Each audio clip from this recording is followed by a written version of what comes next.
Donc ce qui est vraiment primordial quand on veut traiter des taches, c'est de porter une crème solaire au quotidien. Et pour ça, tu peux utiliser celle de chez La Roche-Posay. Le fluide anti-tache UV 1400 est vraiment spécifique car il protège la peau des UVA ultra longs tout en corrigeant les taches d'hyperpigmentation. Eh bien non, je ne te recommande pas cette crème solaire de La Roche-Posay. Dans la liste des ingrédients de cette crème solaire, on retrouve de l'oxysalate et de l'avobenzone qui sont fortement suspectés d'être perturbateurs endocriniens. Une fois appliqués sur la peau, ces filtres chimiques vont franchir la barrière cutanée et diffuser un petit peu partout dans l'organisme. Or, ils sont fortement suspectés d'être perturbateurs endocriniens et justement ce genre de produits, on veut les éviter en particulier pour les cancers hormonaux dépendants.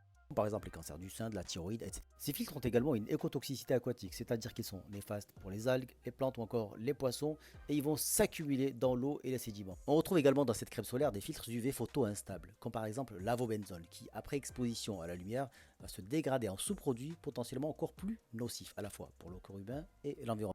Bon, en guise de conclusion, on peut dire que cette crème solaire présente des propriétés intéressantes en termes de protection UV, c'est le moins qu'on puisse en attendre. Néanmoins, en 2025, utiliser encore des filtres solaires anciens avec des effets potentiellement dangereux pour l'environnement et le corps humain, c'est inacceptable. Donc, je ne vous la conseille pas.